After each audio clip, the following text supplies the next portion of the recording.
Welcome back, my friends. Thank you for coming to visit me again here. Where have you spent your week since we last spoke? Did you spend it in bright rooms full of sunlight and music and company? Did you spend it in quiet darkness under stars and trees? Did you spend it in a castle of your own design, with a special room tailored for every need? Did you spend it floating in a kaleidoscoping expanse of stars and planets and thoughts and feelings? Probably a little of each, I'd imagine, if you're anything like me. This is Kristen. Sometimes I'm not, really. Well, I mean I am, but I'm not, and if that seems like a cop-out, it kind of is. But anyway, this time, it's Kristen. I'm going to tell you a story this week.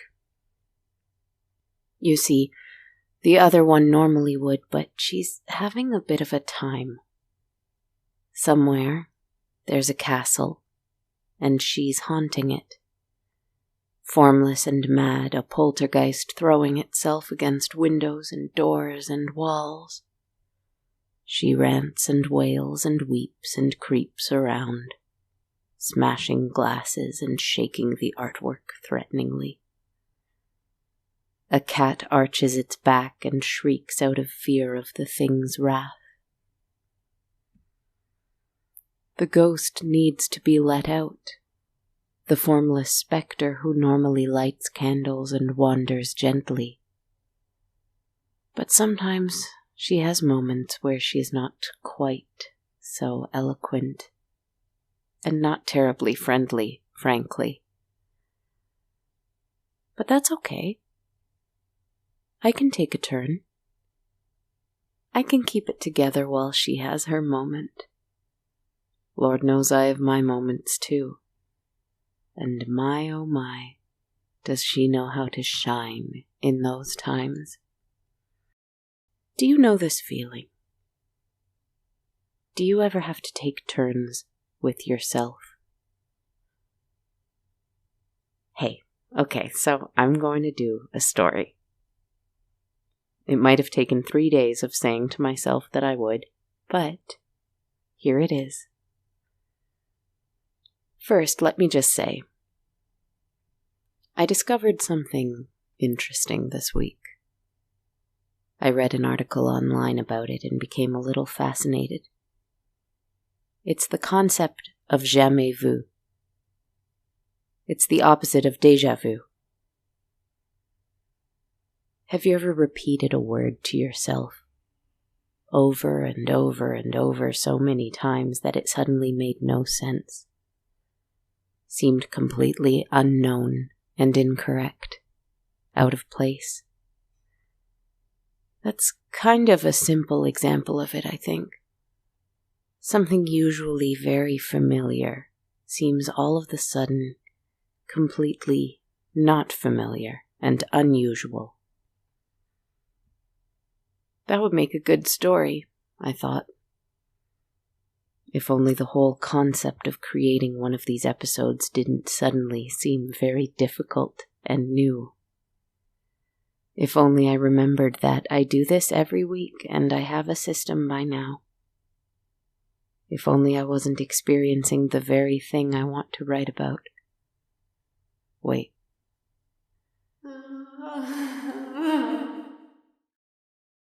Oh, I'm sorry. She wants a story. She's craving one. She needs some place to go. The emptiness of the castle is getting to her. She needs company, she needs atmosphere and mystery and romance and action and moonlight and all the things that aren't there right now. Because she's in darkness, in the strange between-time, non-time that exists when this show isn't being created. She must be very afraid. She is. I can feel it. I wonder what kind of story would make her happiest. Probably vampires. She likes a vampire story. All right, vampires it is. Once upon a time, there was a vampire. How do you want him? How do you want her? Since I'm taking requests, what kind of vampire do you want? A beautiful one. That goes without saying. What else? A powerful one. All right. Anything else? Will they love me? It's not about you. You need to get over yourself. I'm just lonely here. Maybe so. You just need to rest. All right. All right. Once upon a time, there was a vampire. He was beautiful, and he was powerful. Is there a castle? He lived in a castle. Like mine? Yes, just like yours.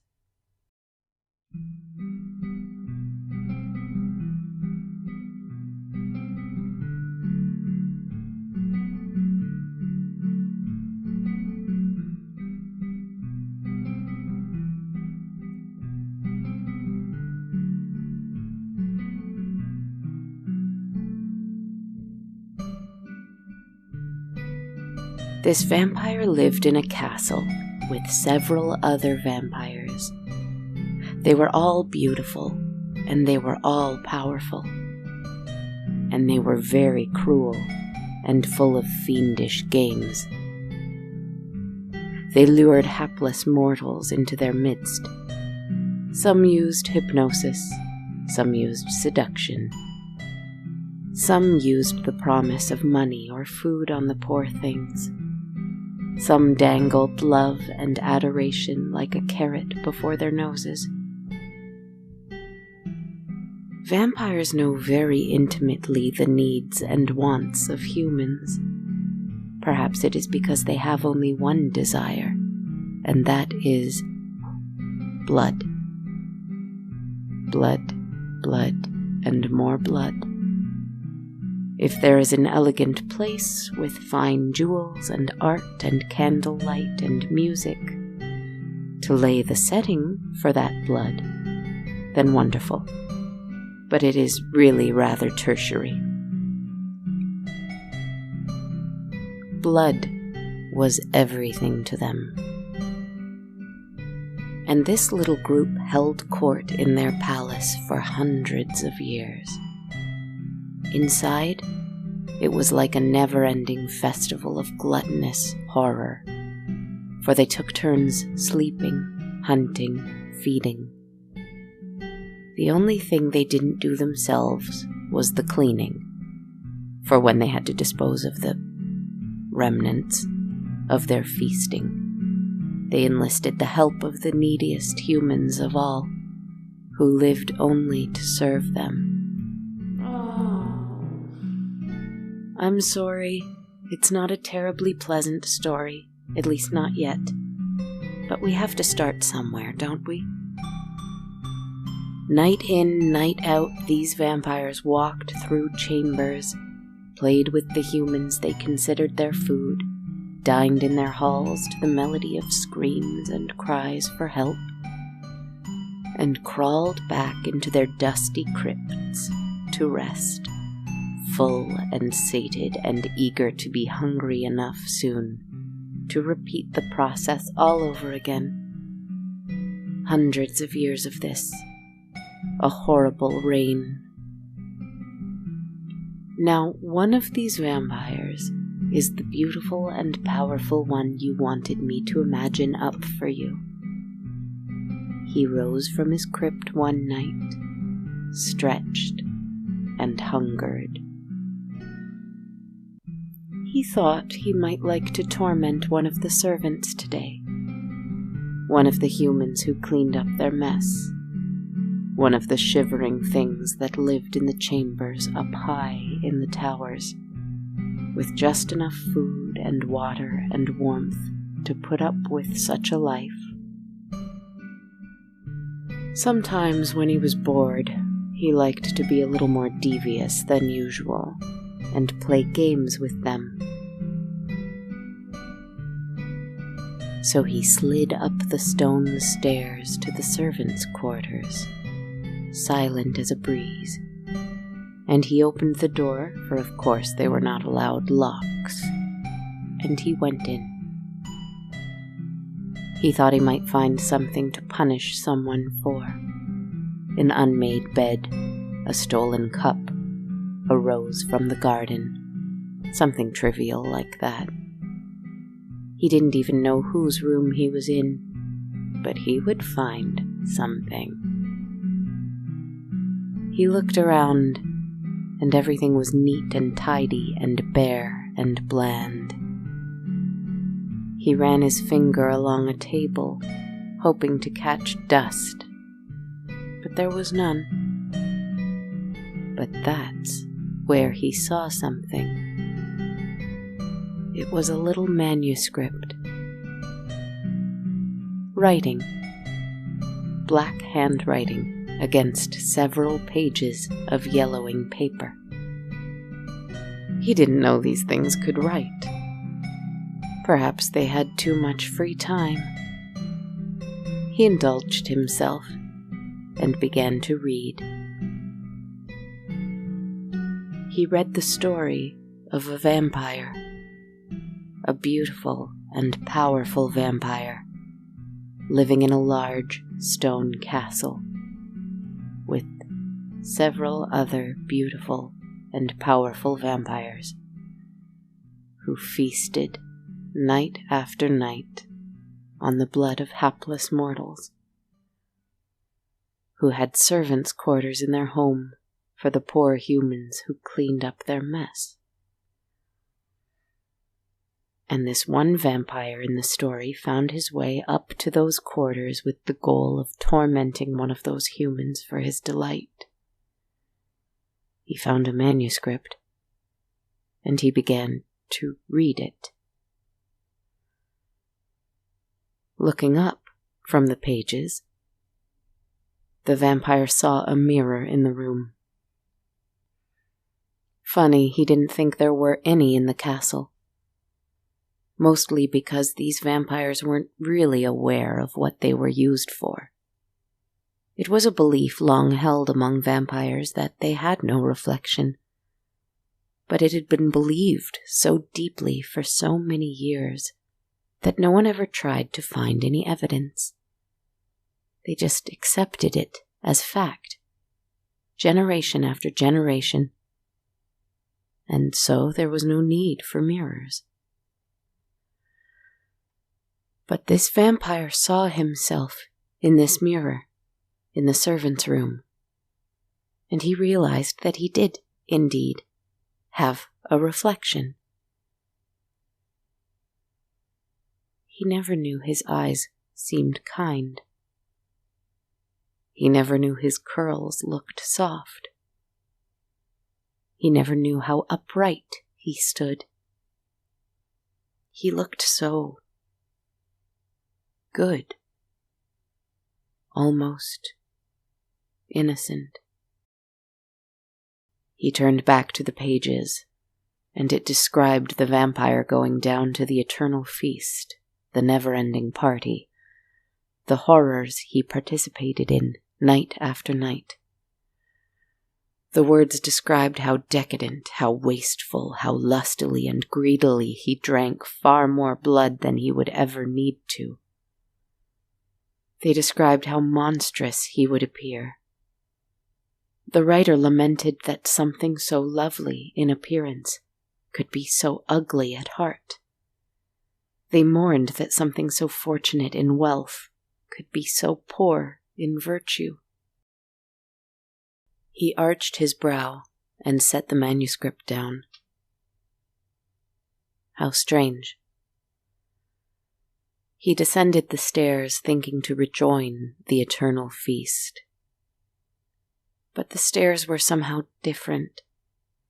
He had traveled them before, but now he was thinking, who was this human who wrote such words, who observed him so critically and with such flowery language? How dare they? And the worst part was that he was doing exactly what they said he would. He was going down the stairs to repeat the violent acts he always did. Was he so predictable? Was it so obvious? He heard the words describing him as he walked. If he grinned menacingly, he remembered that from the writing, and he stopped. If he licked his fangs hungrily, he blushed and heard the words describing him doing that very thing. He observed himself entering the great hall where his vampire companions danced with dazzled humans, and he recalled every time he had done the same, and heard it in the unknown servant's writing too. He entered a room hidden by curtains, where vampires fed quietly so as not to fright the humans who hadn't caught on yet, and his stomach turned to think someone knew he had done so exactly the same way so many times. He went to the back rooms that were made of stone and hidden by heavy doors, where horrors occurred and no one could hear the screams from outside. Had the servant written about that, too? How had it all become so ordinary to him? Terribly usual, very uneventful, and just like the myth about the mirrors. He had never thought to question what they were doing. They had been doing it for centuries, after all. The vampires lived well, and their system certainly had served them, so why change it? But perhaps, just perhaps, just like the myth about the mirrors, it was wrong. Hours later, somewhere else in the castle, a servant was scrubbing blood from a stone. She had done it many times before. She needed to do it to live. But it never became ordinary, usual, or uneventful. It was always, always horrible.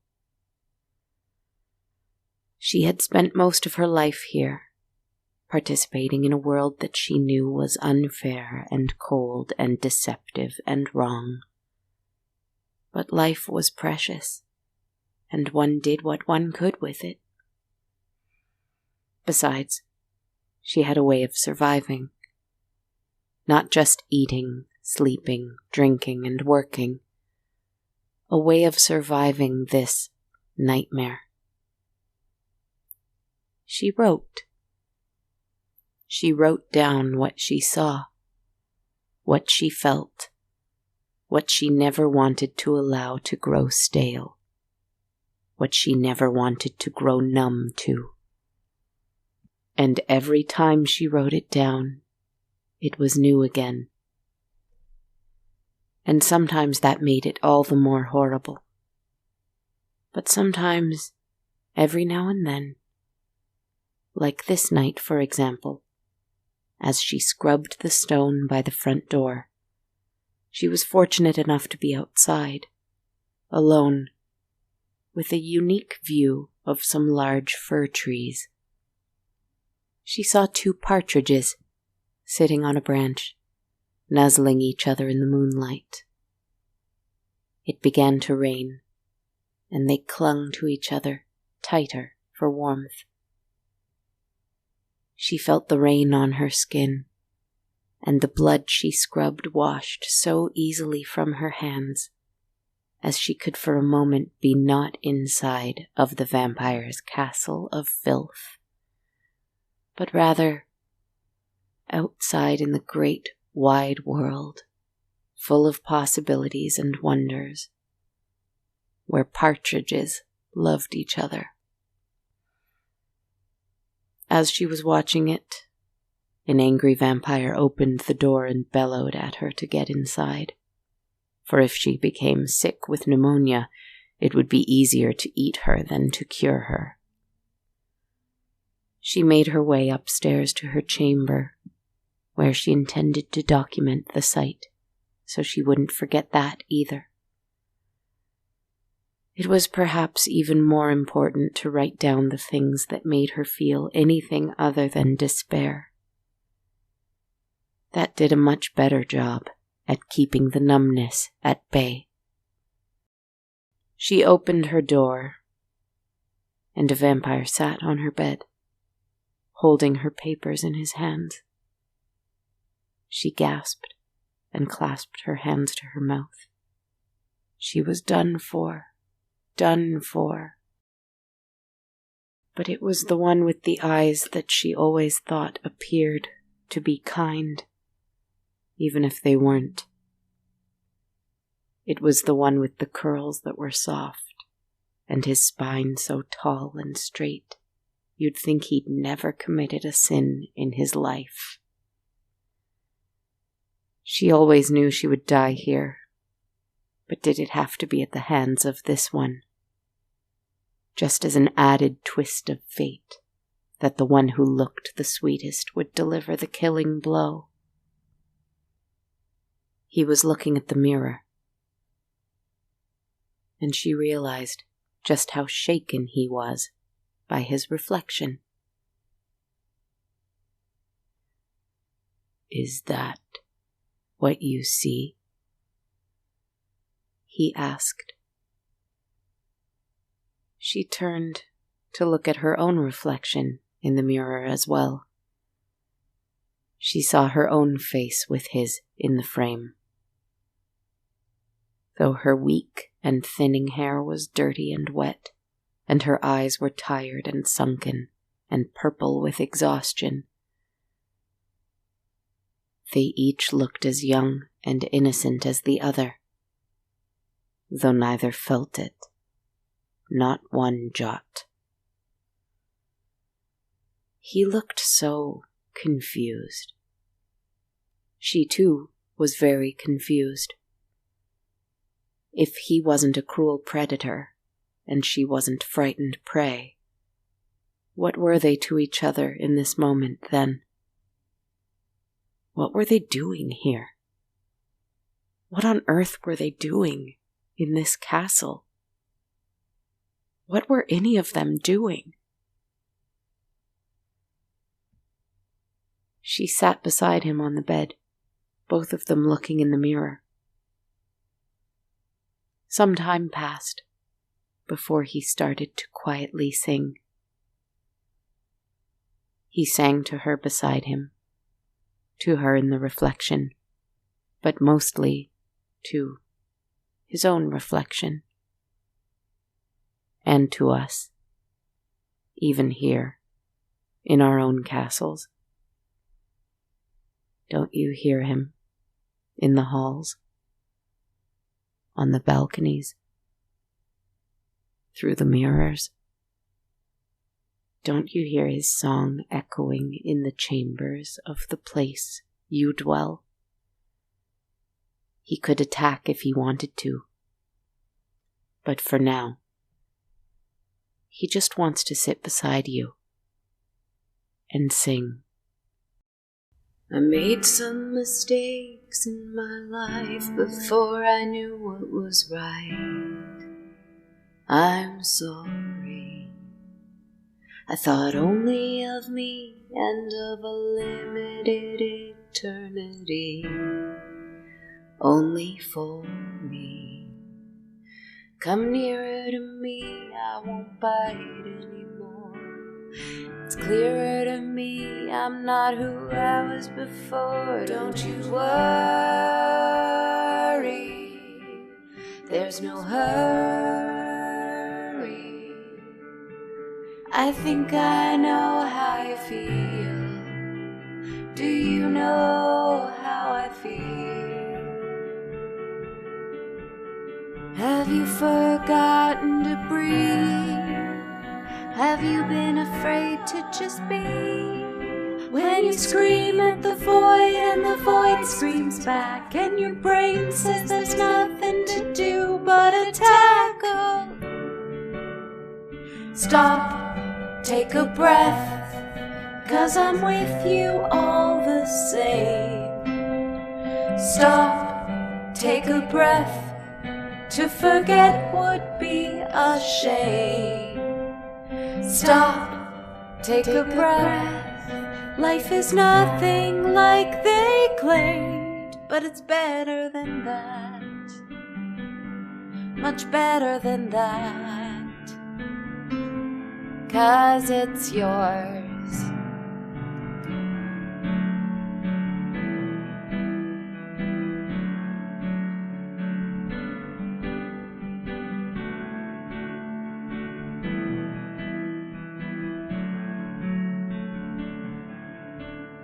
You're lost and afraid, and there's no one to blame but yourself.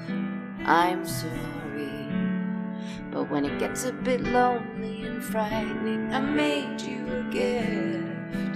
It's a story.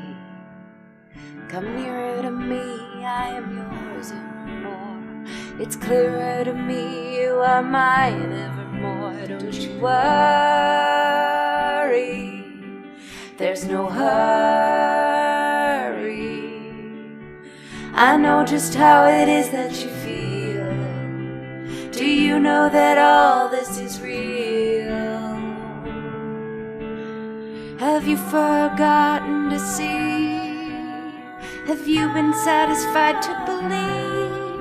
When you look with your eyes at the world outside, and you can't remember what it was like back inside. Oh, stop, take a breath, 'cause I'm with you all the same. Stop, take a breath, to forget would be a shame. Stop, take a breath. Life is nothing like they claimed, but it's better than that. Much better than that. 'Cause it's yours.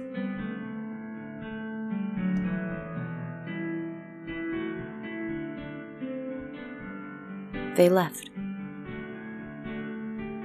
They left. Together. You know, my friend, my other friend in the castle has calmed down. The story is done. It's all she wanted, was just to have things return to what she's used to. A story for every chamber of our imaginary castle. But it's unclear if the vampire and the writer are in his castle, or hers, or mine, or yours.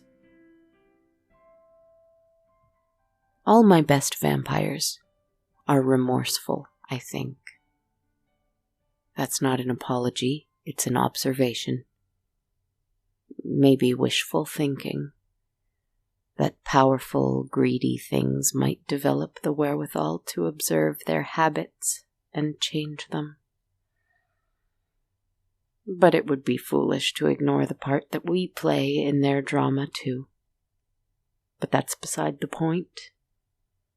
This is not about guilt or shame. It's about the true power to see the story you've blindly fallen into with fresh eyes, and then decide consciously where it will go next. Thank you. You are most welcome, my ghostly friend. Now, where will our story go?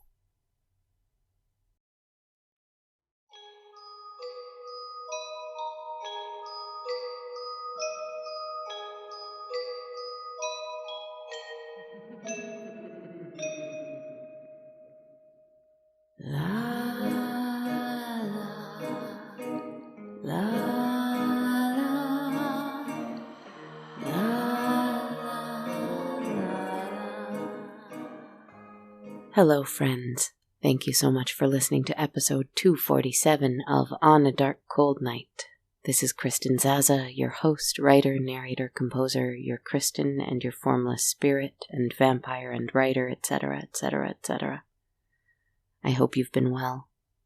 Sending blessings for the autumn equinox, for Mabon, for our upcoming full moon this week. Thank you especially to everyone who supports the show on a monthly basis on Patreon. I appreciate it so deeply. Every supporter of $1 or more a month gets my complete soundtrack of the show. That's over 200 downloadable tracks. While every supporter of $5 or more gets that, a monthly tarot reading video I make for these patrons every full moon. Again, look out for that later this week.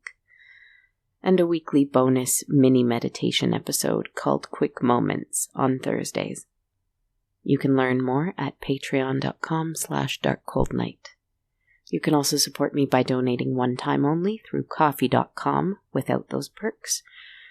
But you can help me reach the goal of upgrading my tech a little to help keep making the show and hopefully make it better. Learn more at ko-fi.com/darkcoldnight. You can also buy a t-shirt or hoodie at bonfire.com/on-a-dark-cold-night. I'm very grateful to be a finalist this year in the Signal Awards under the category of Best Bedtime Podcast.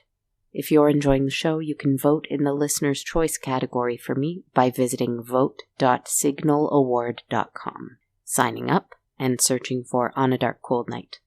Or you can go to the Best Bedtime Podcast category under General. I would really appreciate it. You can follow me on social media. I'm on Blue Sky and TikTok at Kristen Zaza, Facebook and YouTube under On a Dark Cold Night, Instagram at Dark Cold Night Podcast, Twitter at A Dark Cold Night. I'd love if you left me a rating and a review wherever you like to rate and review podcasts as well. That would be lovely. Thank you again for being with me tonight. This concept of Jamais Vu is an interesting one to me. I hope that perhaps we can experience it more and more to resist that urge to become numb in our own lives. Even though we live in patterns, even though we participate in systems that are a little difficult often, I think we need to remain conscious and aware, especially of each other. All of us. At least that's my goal, anyway, and something I'm thinking about today. I wish you all a wonderful night's rest, whenever you get it. Sweet dreams, my friends.